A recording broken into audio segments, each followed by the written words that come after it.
I am an associate member of T3 Trading Group, which is an SEC registered broker-dealer and member of FINRA. You should carefully consider whether trading is suitable for you in light of your own financial condition. Here's my position disclosure.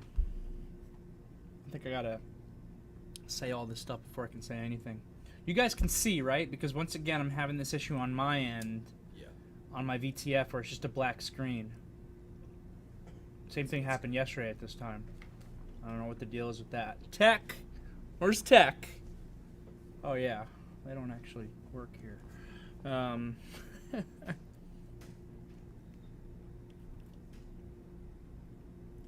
Okay, cool.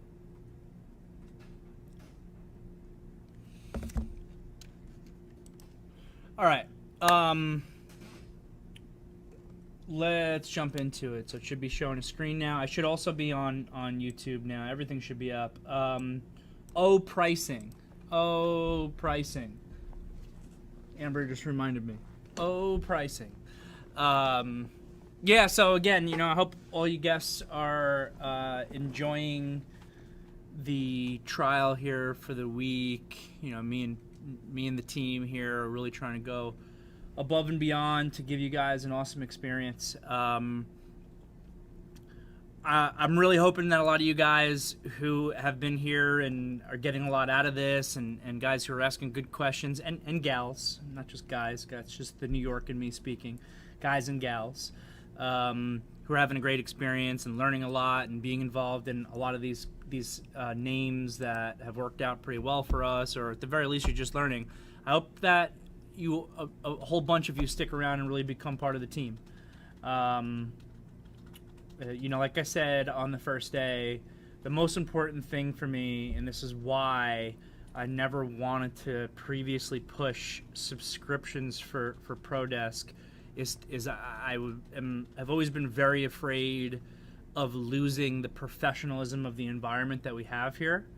But you guys have been great these past 3 days.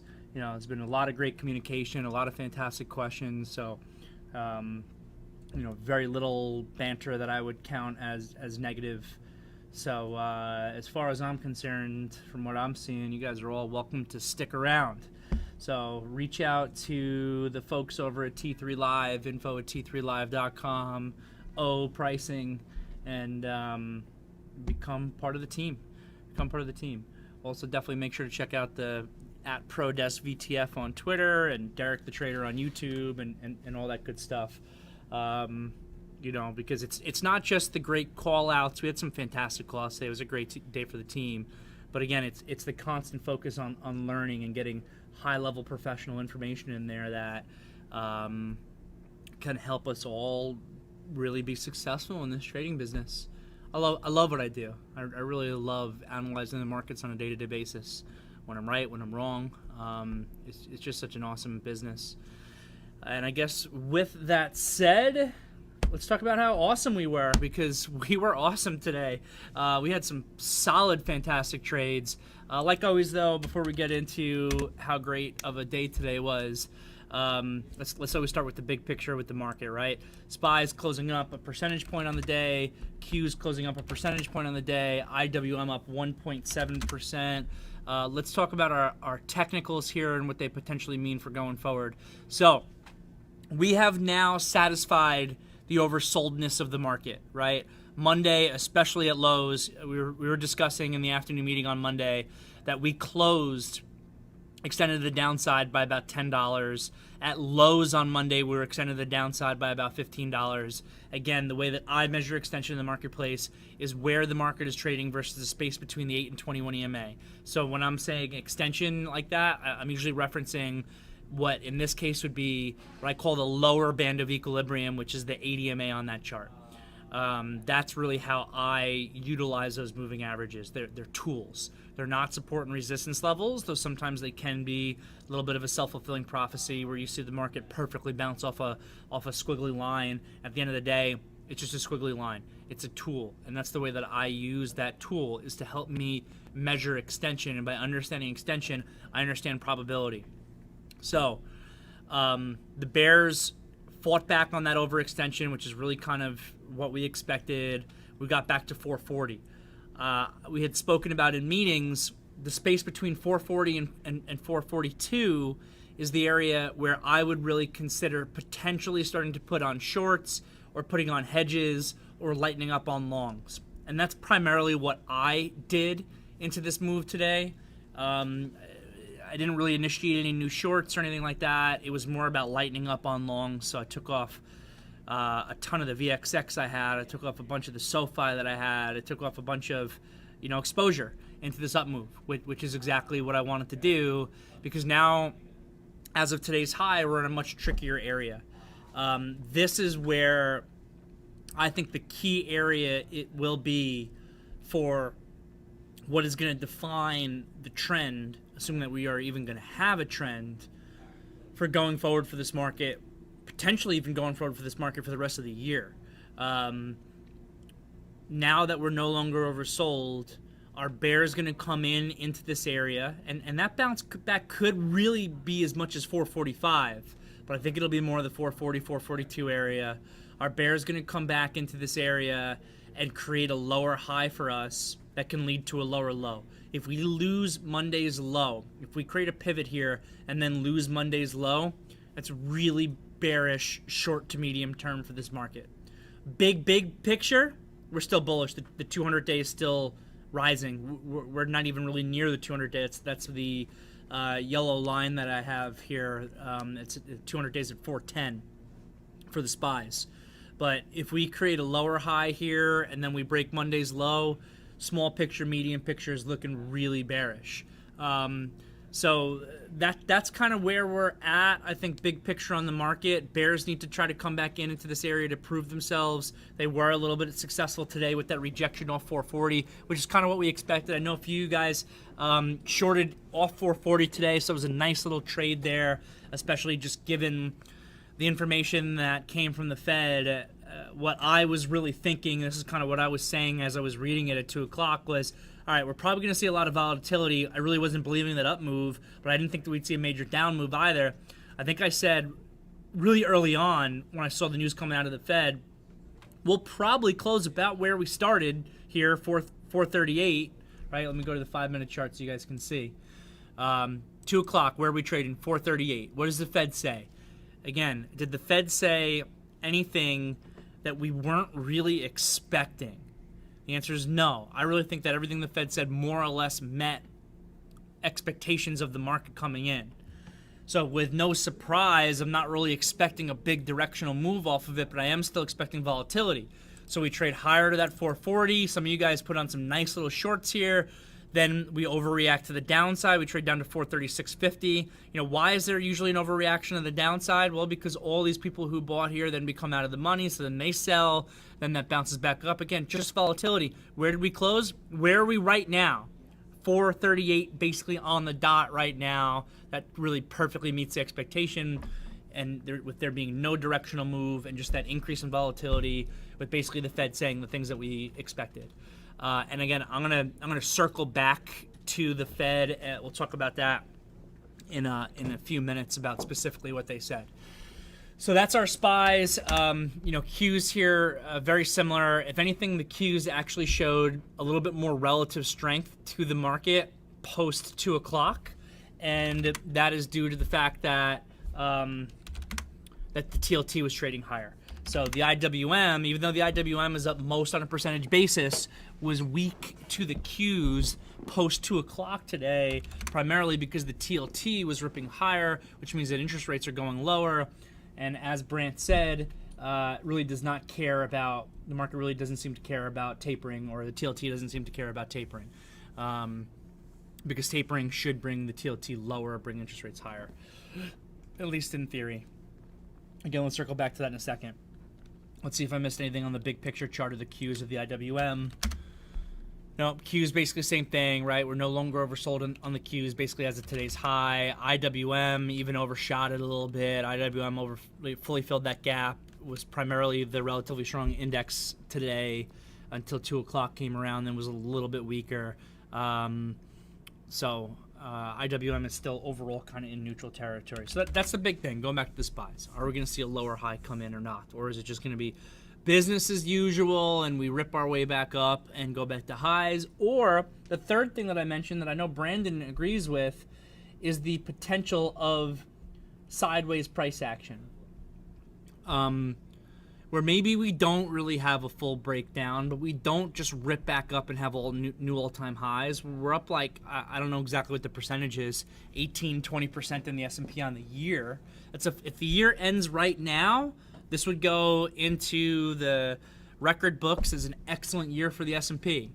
So maybe, given where we are with valuations and upcoming tapering and then the eventuality of interest rates potentially getting increased, maybe that just leads to sideways price action for a lot of the upcoming year. Look, sideways price action is never what we want for what we do. Professional trading, it definitely is not the best market environment, but we'll navigate it. We have in the past, we will again in the future. We can always be focusing on the right stocks, really focusing on the names in play. And that was what we wanted to do today. It's difficult to really have a big belief in what the market's going to do on a Fed day. So we wanted to focus on certain stocks that we thought were going to be in play, right? We had SOFI, we had Hood, we had DNA, we had Snap. These were the names that were kind of on my radar today, and some of them turned out to be just phenomenal trades. SOFI through 16. Josh was calling out that he was buying it. $16 we said was this big level, and it really cleared that in a major way very early on in the day. I know a lot of us on the team are involved in this. Beautiful follow through to above $17, and then spent the rest of the day digesting that gain. It's absolutely awesome trade there in Snap. Phenomenal initiation, I think, by JP Morgan for $25 today. That analyst over there. $17 is the next resistance level from here in August. We now fully filled the earnings gap on SOFI, and it's a little bit extended on the daily chart. So trading at $17 with the ADMA at 1550, it might need some time. What I would love to see from SOFI more than anything else now is actually build out a tight flag for a couple of days. Go sideways in the $17 area for a couple of days. Set us up for continuation higher. If we can start really clearing this pivot, it's like 1750 or so, then it's starting to look, pretty phenomenal again. So SOFI, fantastic trade. Hood today, also a big focus. We spoke about a 43 buy in Hood in the morning meeting. Basically opened up right at 43. I explained this trade with the screen share during the day today at one point because someone asked me about it.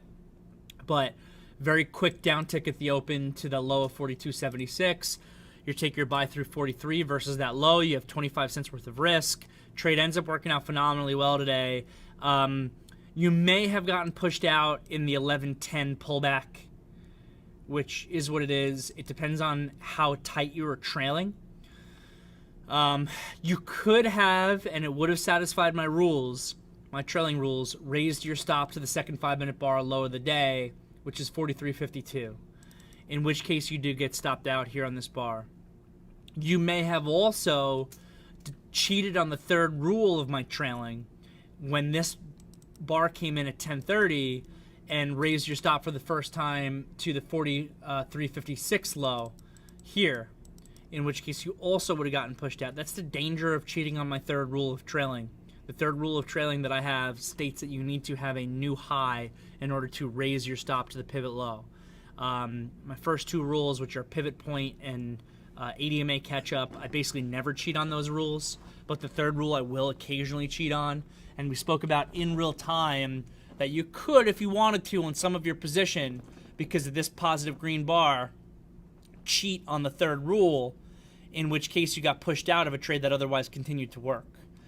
So if you did not raise your stop to the second 5-minute bar of the day, if you did not cheat and raise here, then you do have stock here into the end into the close. Or another thing I like to do when I'm trailing really tightly for some of my position, and by the way, I would call raising your stop to the second 5-minute bar low here a really tight trail, and this is a cheat. Sometimes what I do is I'll just raise up a percentage of my position. So I say to myself, you know what? I don't want to just sell all my stock because I want to give it the chance to be able to work out, but I don't want to give everything all the way back either. So let me do kind of a happy medium thing of my remaining position. Maybe I'll raise my stop on 25 to 50%, I'll keep it really tight, or I'll cheat on 25 to 50% of my position, and the remainder of that position I'll really stick with the rules, and I won't raise the stop. I'll keep it at lows. So what may have happened to a lot of you, which I actually think this is a great thing, is that you got stopped out of some of your position into this down tick at 10 after 11. Some of your position you're keeping because you're not getting stopped out because it never breaks that opening low. And then eventually you're actually able to raise your stop to this low, and then it gives continuation. New highs come in. Eventually you can raise your stop to the 44 low from 2 o'clock today, which is like the Fed announcement down tick low. Eventually you could probably raise your stop here to 250. By this time of the day, though, I'm probably also really looking at a 15-minute chart for trailing. And if you're looking at a 15-minute chart, there is nowhere to trail on a 15-minute chart until you raise your stop to the 11:15 low, and you only do that at 1:30 when the new high comes in, and you still have stock at 47. You still have stock into the close here at 47 when it closes this well on highs. You probably want to swing some of that position. Short-term target of 50, bigger term target of who knows. It's a recent IPO and was only above 50 into this kind of insane pop that it had back more immediately after the IPO. So that was the hood trade. Also, great call out today from the team. DNA was one of the ones that was on my list today. This DNA was not fantastic, and that's why I pulled away from it, and I didn't actually trade it. I had an interest in DNA above yesterday's high of $12.40. Not seeing the volume I want to see early on, so I ended up not taking the trade. I think a couple of you guys actually still got into it through that area, and it did wake up on some volume, which is exactly what you want to see around 10:30 or so. So if you took that trade, it's one of those that was kind of similar to a plug from yesterday, where it definitely works enough where you at least should be, depending on how greedy you are, in a worst case scenario, you should be at a donut at the end of this trade at 0 P&L, meaning you were super greedy and it pulled back and you did enough to be able to cover your risk, but you didn't actually make money in it, and it ended as a 0. Which again, I'll take zeros all day. I'll take zeros all day because you only need a couple of trades to actually really work out well for you if everything else is a 0 and you're making good money consistently in the long run. So that's DNA, depending on how greedy you are. It's Snap, right? Snap was also a big thing on our radar based on the price action from yesterday. We've been seeing option flow come in on this. We actually got a gift in this Snap, and I mentioned that in the morning meeting, with the fact that Facebook got hit with that bad news and they ended up opening Snap down today because of it, just to rally it all the way back up. The Snap, I have thought, has been a phenomenal chart, even though it spent a couple of months here digesting that earnings report. This is a phenomenal chart on how this has held up and how this has created the $70 support. And that was after a fantastic earnings report that it had back here at the end of July. So this was totally on our radar today for continuation through 76. It did that. You could have even been in earlier before 76 because of that gap down. Went to almost $80 today. So just fantastic. Awesome stuff. And I love more than anything else. I know a bunch of these ideas have worked out really well were my ideas, but not entirely. I mean, the whole reason why DNA is on my radar as an example is from Josh. But I love more than anything else when the team, when you guys, not just me, are providing the ideas that make the team as a whole money. It's a give and take, When I first started my own professional trading desk with T3 Trading Group back in 2013, it was a struggle a little bit because it was myself and one other guy who was a really excellent, experienced trader, but everybody else was like brand new, like didn't know anything. And it's so awesome that we've been able to build over time a team where a lot of you guys have just a fantastic amount of experience, and we can all feed off of each other. And some of you guys even started Felipe, Patrick, started with me directly out of college, just learning everything from the get-go. And now you guys make the team a lot of money, and it's making money for yourselves too, obviously. So you love to see that type of growth, and it's just created a fantastic team. So anyway, I'm not going to ramble on too much of it, but just become a part of it, and you'll be able to be part of a great squad that we have here. So that's the market as a whole. Those are the individual stocks I really wanted to talk about. Let's spend a little bit more time talking about the Fed. So it seems like the Fed said more or less what was expected. So the tapering is going to start soon, maybe even as early as next month is kind of what I'm reading between the lines. Whether or not that actually happens is to be determined. He's saying that he is expecting the tapering to be complete by the middle of next year. Let's just assume June to keep that simple for the moment. And of course it never is simple, but let's just try to keep this as simple as possible for the moment. And then only after the tapering is fully complete will the Fed consider starting to raise interest rates. So it seems like the dot plot or whatever is starting to expect interest rates to increase at the end of 2022. And then in 2023, they're saying the potential of 3 interest rate increases. Again, on the one hand, it seems like these dates are right around the corner. You know, the tapering is going to be done in less than a year, which is, on the one hand, you got Powell saying it's going to be a very slow come off of the tapering. On the other hand, if you're telling me that you're not starting till October, November, December, but you're going to be done by June, that seems pretty quick to me. So we'll see. I've also seen just a lot of the times over the years now of, we have these dot plots where, 2 years from now, it's probably going to be 3 or 4 interest rate hikes. I mean, even Powell himself was doing that. And then how many interest rate hikes did Powell actually do? Was it 1, I think? Was it 2? It was only 1 or 2. And then, it was the end of the world, of course, when he actually did that. So we'll see.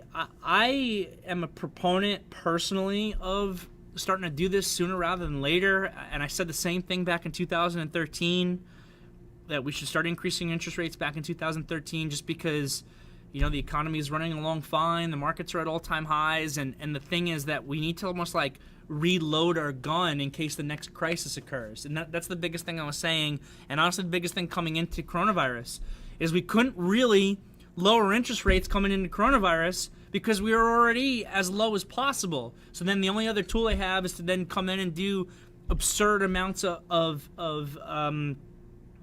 quantitative easing and asset purchases because we don't have a gun that's loaded with bullets for the Fed because we never actually reloaded it when times were good.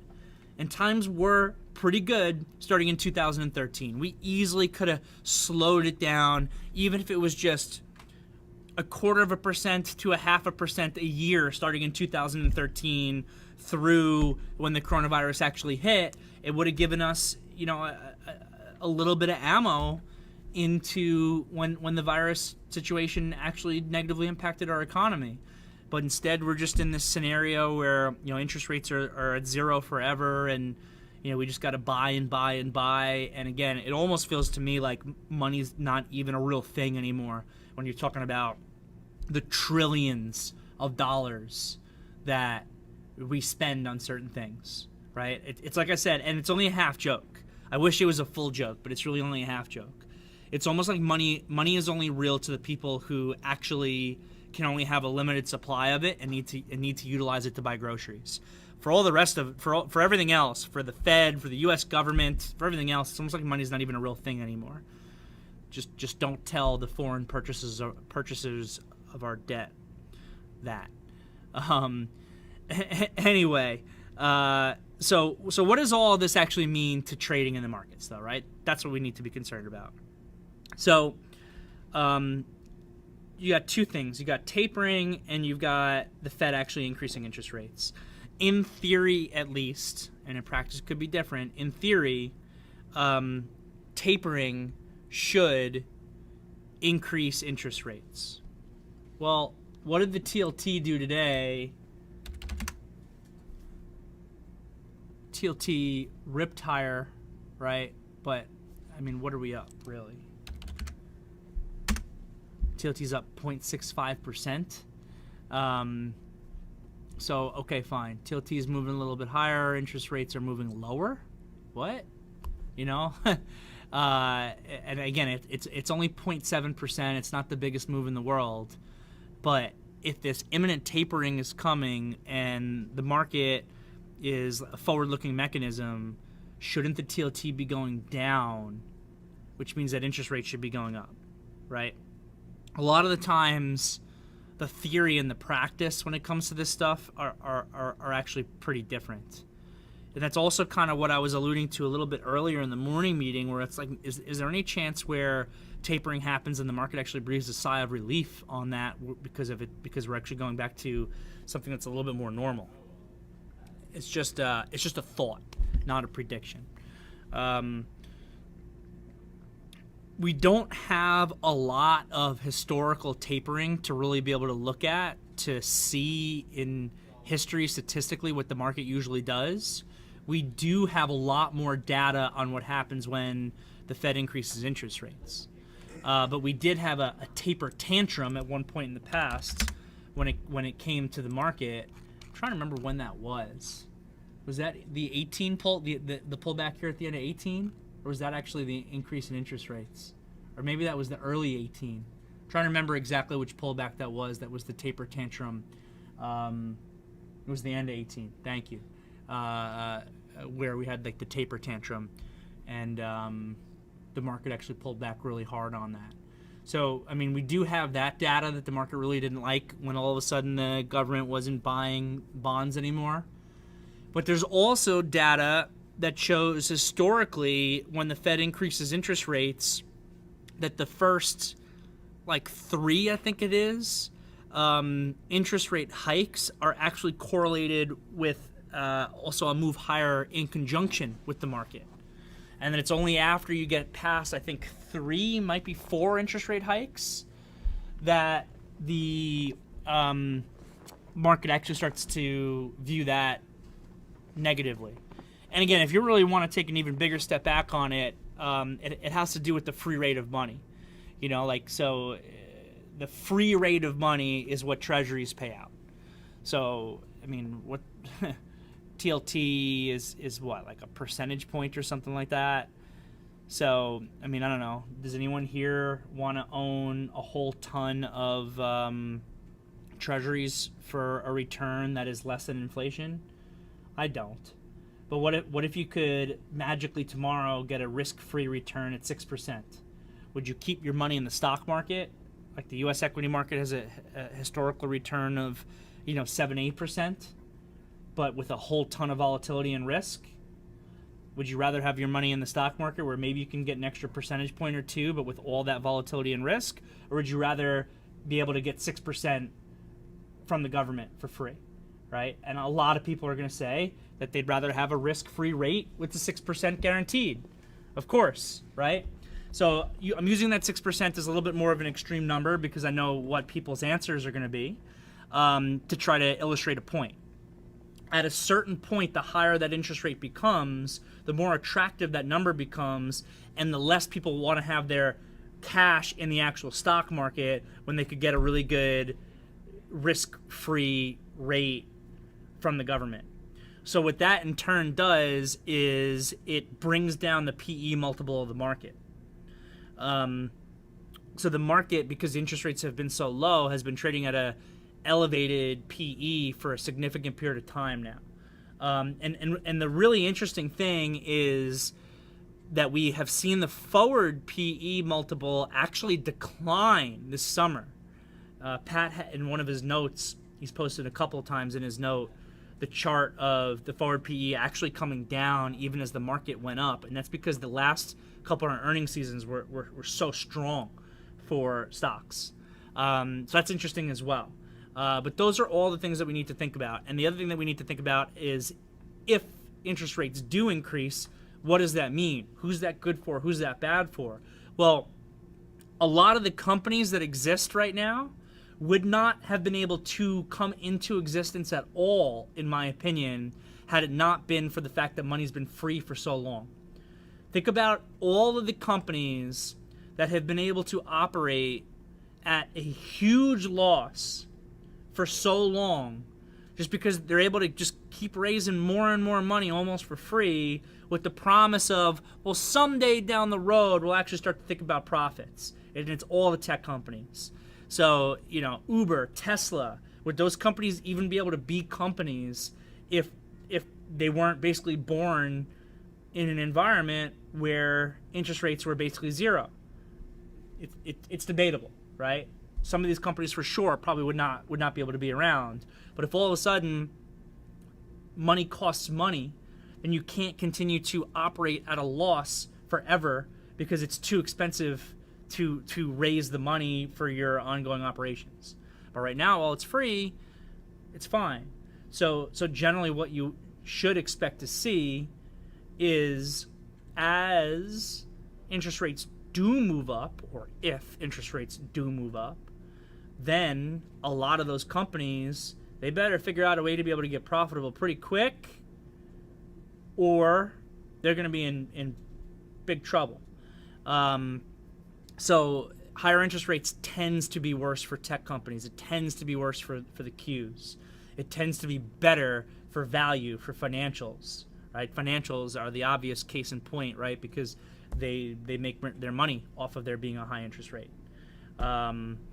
So that's all the stuff that we need to think about. But to directly answer like the question that I know Robert had earlier, because he wanted me to speak about this, is, well, what does the U.S. market, what does the S&P market, the S&P market, what does the S&P actually do when tapering really begins? The direct answer is I really don't know. I really don't know. I don't think we've seen it happen enough times in history to really have too close of an idea of it. And that's kind of why I was having that thought process in the morning meeting today of, well, what if the market's happy to see some sort of return to normal? Like it's the degree of free money out there and the amount of purchasing that's going on by the Fed, I think is starting to create problems. Like this, you know, kind of housing boom that we're having and a lot of other stuff, and maybe that can begin to normalize. It's enabling some of these PE funds to just be sitting on just disgusting amounts of cash. So I really don't know, and I don't even fully know, even though in theory, if tapering occurs, interest rates should go up. I don't even know if in practice that's actually going to happen. Case in point is what the TLT did post 2 o'clock today. So the direct answer is I don't know, Robert. We're going to have to see. And the thing that we always want to be paying attention to is our technicals. Our technicals in the market will give us those clues. So we'll pay attention to it kind of as it comes, and we'll digest that new information. This is a long game, right? We're talking about our trading over the course of the rest of 2021 and, you know, at least the first half of 2022. And between you and me, I'm going to be personally surprised if the way the dot plot is right now is perfectly met by the Fed and everything that Jerome Powell said, and it happens to be that it's the end of 2023 and we've had 5 interest rate hikes or 4 interest rate hikes, 4 or 5, and that there's zero tapering and everything else. And it's so hard to say. Who knows, you know, the next black swan type coronavirus thing that could happen where all of a sudden all of this is off the table again, and once again we don't have any new bullets because we never reloaded our gun. So that is that, and it's pretty much all I've got. So I'm going to scroll through the VTF here and look for questions. I'm going to go back to like 410 or so. First thing I'm seeing here is from Amber at 406 on the O pricing. Reach out to info@t3live.com. Then there was Robert's question. So that's what I was just talking about. So we caught that. Still seeing disclosure. You're not showing charts. Man, that's... are you guys able to see charts now? It didn't really matter for the stuff that I was talking about, I guess. You can, okay. Yeah, I don't know what's been going on with my technology here. Would have been embarrassing if I just did all of that chart review and you guys weren't actually seeing charts. I would have had to do the whole meeting all over. All right.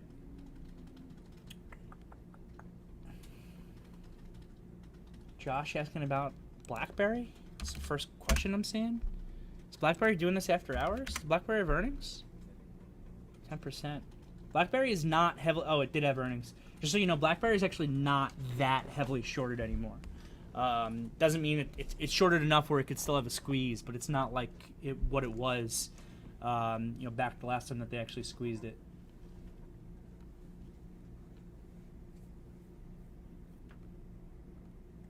Seeing some chatter here with the trader counselors, still scrolling through. So question from Ocean Grown: what time frame does your third rule apply to? The answer is the time frame to which you are trailing, right? So it should be part of your game plan when you are in a with trend trade to figure out what you want to do for profit maximization. I'm a big believer in implementing trailing stops for profit maximization, and the degree, so the larger the time frame that you trail on, basically the more you're willing to give back of your profits to potentially make even more. So it's very rare to see a 5-minute chart have a perfect 5-minute uptrend all day. If you are trailing on a 5-minute chart, you are almost always going to get stopped out at some point during the day on that stock. And it doesn't mean it's a bad thing to trail on a 5-minute. It just means that it's a tighter trail. You're probably going to get stopped out, but you're still giving it the room to be able to continue in your favor and make you more money. And again, I love risking money that I've already made in order to make more. And maybe I haven't said this over the course of the last couple of days, but I actually hate risk. I'm a professional trader. I'm a professional risk taker. I sit here all day putting risk on. I hate putting on risk. And what I mean by that is that first moment where you press the buy button, there's a real chance you just bought that absolute top, and it comes down and you stops you out and you lose your money. I hate that. I hate that. And we work in a game of probabilities, so it's gonna happen. It's gonna happen. We try to make sure it doesn't happen too often, but it's gonna happen. I hate putting on risk, but I love risking the money that I've already made in order to make more. I will risk sums of money that I've already made in order to make more that are a huge multiple compared to the amount of money that I'm willing to risk initially on any trade that I put on. And when you're implementing a trailing stop strategy, you are risking the money that you have already made in order to potentially make more. That's what you're doing. The larger the time frame that you're trailing on, the more that you are willing to risk in order to potentially make more. So it's based on your game plan. If I've got 1,000 shares of a stock and I'm planning on trailing it, maybe 300-400 shares I'm going to trail on a 5-minute chart, and I have no problem with the fact I'm probably going to get stopped out of it because I want to put that money in my pocket. And then maybe another few hundred shares I'm going to be trailing on a 15-minute chart. There's a much better chance that a 15-minute chart trend lasts the entire day and I don't actually get stopped out. But I'm still trying to raise that stop loss to be able to lock more money in. And then maybe, another 200 shares of it I'm trailing on an hourly, which is going to be even wider. Or some of it I'm saying, you know what, I'm giving back to my original stop loss no matter what today because I love that daily chart so much that I want to swing this if it can close well. And I don't want to get pushed out like some people might have in Hood today by that one quick little downtick that's occurring at 10 after 11. So, again, the answer to your question is what time frame does my third rule apply to? It applies to the time frame in which you are trailing it on. Greg cheated and he got pushed out. So did Sebastian. It's okay. I should join the Fed. Thank you for that. I'm gonna take that one as a compliment, I think. Yeah, of course. I mean, NAMCAP, the whole idea of inflation is to keep people spending, right? Which, obviously, what's the official economist term that I'm looking for here? The flow of money, right? The amount of time a dollar changes hands over time, moving that along, it is good for the economy. But yeah, that's mainly what they want. They don't want people sitting on cash in their mattress or whatever. They want to keep the economy moving. That's why basically inflation exists. Steve from Denver, totally think the delay in raising rates is because even though the Fed supposedly separate, yeah, it's true. Again, I try Yeah, and that's what Steve. What you said there, I think is 100% accurate. One of the big problems with rising interest rates is going to be servicing our own debt. And when you know how much in debt we are, and all of a sudden that costs us, it's just like companies. But the difference between us and companies is that we can print money. So we can print money, we can inflate it away. But that then causes a whole host of problems. So if we can just kind of keep the grand experiment going and keep all of us going, then, that'll be that. 31 trillion. Yeah, it's sick.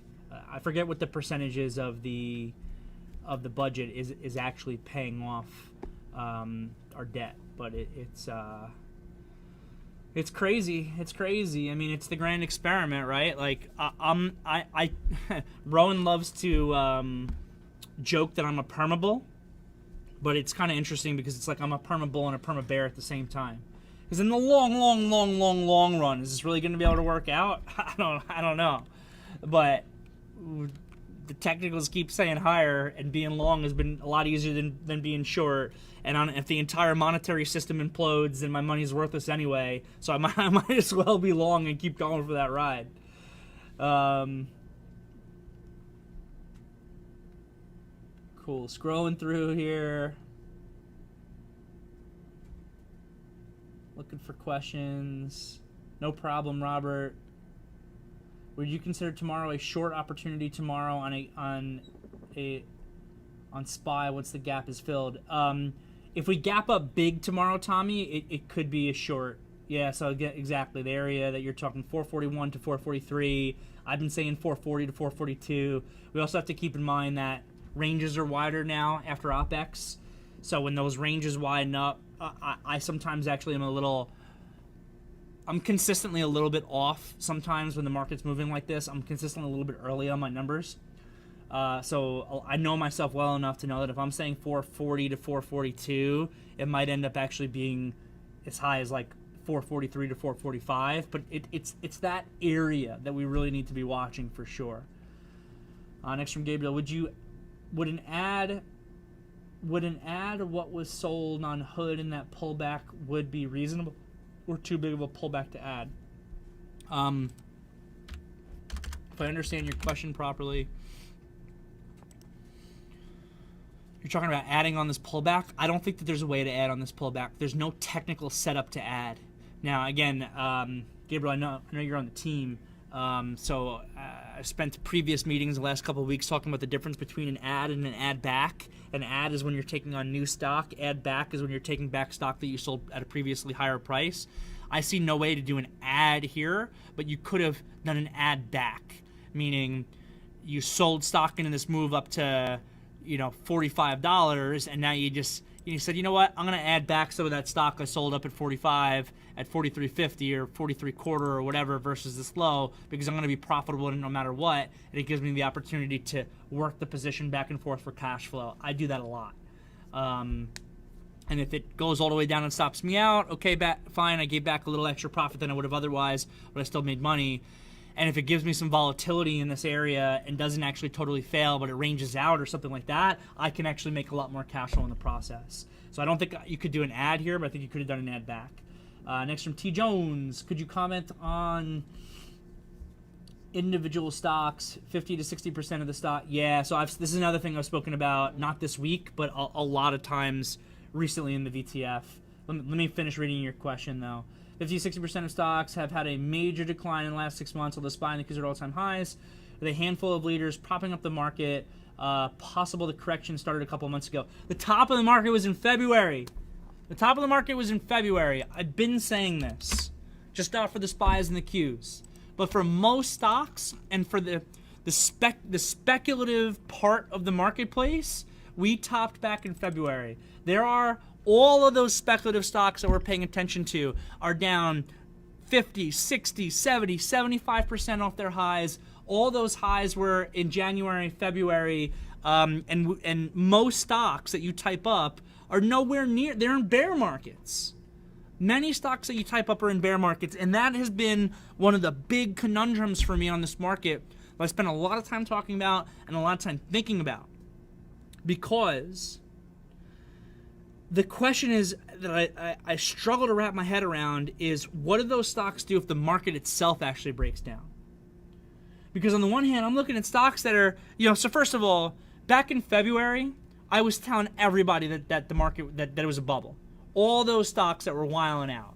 The marijuana stocks, the 3D printing stocks, Palantir, that whole big list that we have, they were in true bubbles in February. It was an actual bubble. And I didn't think the S&P was in a bubble, but I thought those stocks were. So it definitely makes sense that bubble burst and it came down a lot. But even if you're not even comparing it to the all-time highs for most of those stocks in February, even if you look at just where those stocks were trading, like in June, July, a lot of them are off like 50%. And that's really kind of where the conundrum comes in, because I'm like, all right, what do these stocks do if the S&P and the NASDAQ have a real correction? It's a really difficult question to answer, because on the one hand, these stocks are in bear markets to the degree where you want to be the dip buyer because it's a massive bear market and they're at a huge discount. On the other hand, correlations in the market where if they start selling off the entire market, they could wreck those stocks even further. And again, a lot of those stocks never belonged at the prices that they were at to begin with is a big thing. So I don't want to overly think about the fact that this thing is 75% off highs. Some of those names I don't think should ever see their February highs probably ever again in all of history, unless the future of history, is that a term? Unless they really are able to be industry transforming, but most won't be, right?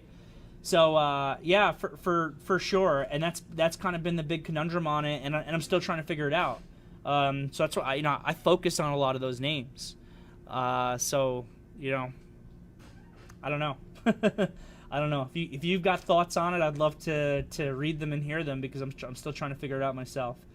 Next from Sebastian, what do you need to see in a trade in order to add to your position or rebuy everything that you sold? Okay, so this kind of goes back to what I was just talking about to Gabriel. There's a difference between an ad and an ad back. So an ad back is what you're describing as a rebuy of something that you sold initially. I take ads as different trades, meaning I started with a 1,000 share position, it's going whatever, and now I think I could take a new buy here for another 1,000 shares. That I view that as basically an entirely separate trade. And if I take a new trade where I'm putting on new real risk, I don't ever let that new trade affect the original stock that I had, if that makes sense. They might as well be two different stocks. One might as well be Apple and one might as well be ExxonMobil. I'm never going to let that new trade, I just have this separate risk on this new trade. I get stopped out, whatever. If I work, it's great. Now I'm basically managing two different trades in the same stock. That's different than an ad back. I do a lot of what I call ad backs, where I sell stock per my game plan, and then I'll rebuy that stock into a dip. And if my trade fails, I'm losing my risk minus the difference in what I made in between, right? Like if I sold the stock at $50 and I rebuy it at $49.50 and then I get stopped out, I'm losing my original risk less the $50. So it's like I put, and assuming 100 shares, and so it's like I put that $50 from that 100 shares like in my pocket. So I do a lot of ad backs in my trading. I mean, here's just my SOFI today with my executions. You see green and red dots all over the place. You can see me taking stock off and me kind of rebuying some of that stock into that dip, rebuying some of that stock into that dip, rebuying some of that stock into the dip. That's all just trying to, those are not ads, those are ad backs where I'm trying to create cash flow for myself on the execution of the trade. It's a good question there, Sebastian. Ocean Grown with a follow-up on trailing. Do you still trail your stop on peekaboo moves or keep it where it was? I don't know what that means, peekaboo move on in trading. That's I just know like the little kids game, little baby game, peekaboo. So I'm not really sure what you mean by that. You might be referring to what I call like a false pivot point in the market, but I'm not really sure. It's kind of a complicated answer. I get into it in my training program in the game planning class where I talk about my 3 rules for trailing. So I really will only raise my stop, or I only should raise my stop, if all 3 of my trailing rules are actually met. And if it's a peekaboo move like you're describing, then that usually means that the ADMA equilibrium catch-up on the pivot wasn't met. But regardless, maybe what you're talking about is just like a little quick tick to new highs. That still satisfies the rules, and I would raise the stop on that. Velocity of money. Yeah, there we go. Money velocity. Thanks, guys. Money multiplier. Money velocity. Tommy, Derrick on. Last question before I head to work. Do you use multiple time frame charts? Yeah, 100%. You gotta be looking at multiple. I at all times have, at a minimum, at all times, I have my daily chart, my 5-minute chart, my 15-minute chart up at a minimum at all times, and also charts of the spies and the Qs at a minimum, if not more. Time frame continuity is a really important layer of probability. Yeah, Mr. Steve. It's sad but true, right? Like the Metallica song. Thanks for the share there, Christian. You're fired. We did have to fire the Lots guy, though. From PG. That's an inside joke. If you know, you know. PG. How are you going to feel when you have non-professionals added to your team and may have to ask questions about your courses that may need help in real time during the slower time of the day? I mean, I'm here to help. You know, the best time to ask questions is really always going to be in the afternoon meeting. You know, I've been on the radio, just so you guys are aware, a little bit more than I usually am. Usually midday I have to do some other responsibilities that I have over here at T3. But I'm always at least available in the chat basically all day, every day. And newbie, beginner questions are very welcome. You know, we have guys of all different experience levels here on the team. And if someone's asking a beginner question, it's just a great opportunity for the experienced people to review their fundamentals. Because at the end of the day, it's all about the fundamentals. Amar saying, hi, I'm new here. Is this considered a day trading room or more of a swing trading room? Both. It's both. We do both day trading and swing trading. I personally do a lot of swing trading where I very actively day trade around those swing positions. I do a lot of that. Next from Steve, OSTK. Yeah, you know, OSTK is another one of these companies. I really like some of the stuff that they're doing, and it just hasn't been able to wake up in a big way. But looking at this chart today, look at that breakout. Yeah, solid on OSTK today. Current above 74. I like how this looks. We should add this to our radar. A little bit of bigger volume would have been nice.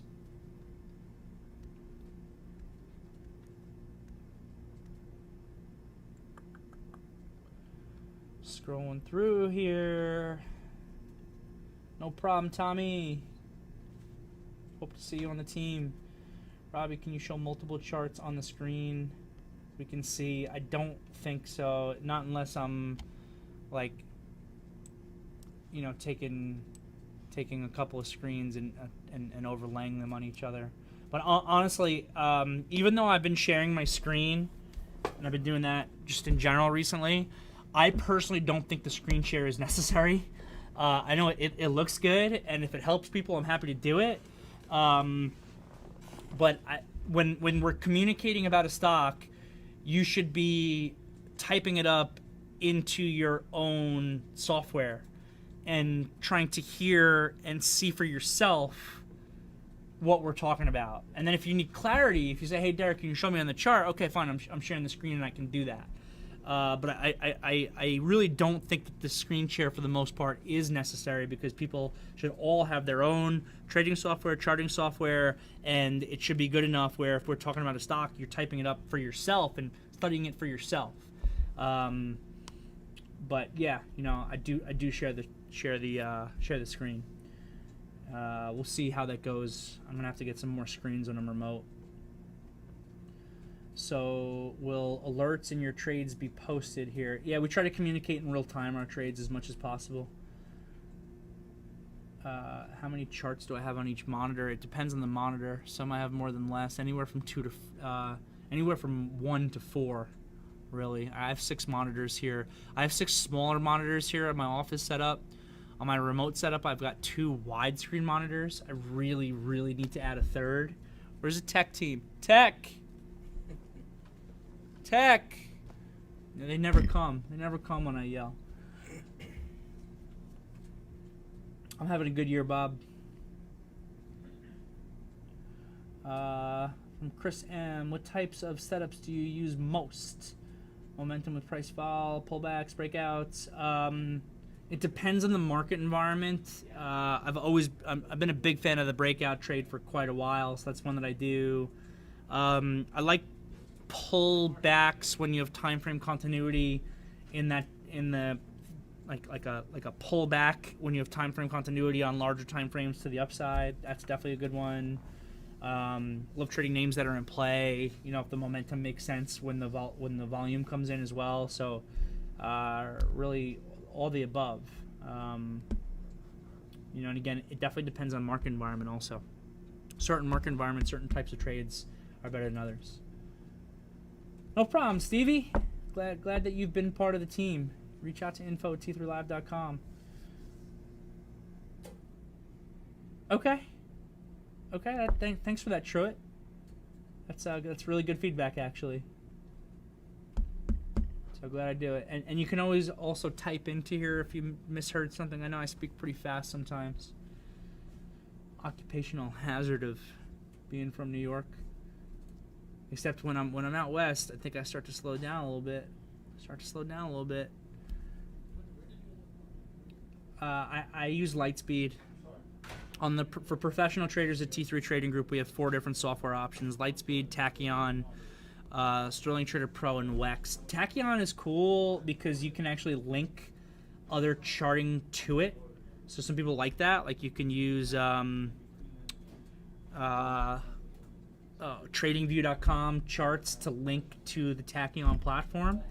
But Lightspeed itself has decent charts, and that's what I use. All right, gang, I am going to wrap it up. Awesome day today. I made some money. Made some pretty good money. I'm happy about it. Hope you guys did too. Hope you guys were able to participate, and at the very least, I hope everyone is learning. So have a great night, everybody. Definitely going to suggest that you're looking to becoming a part of the team. See everybody tomorrow morning.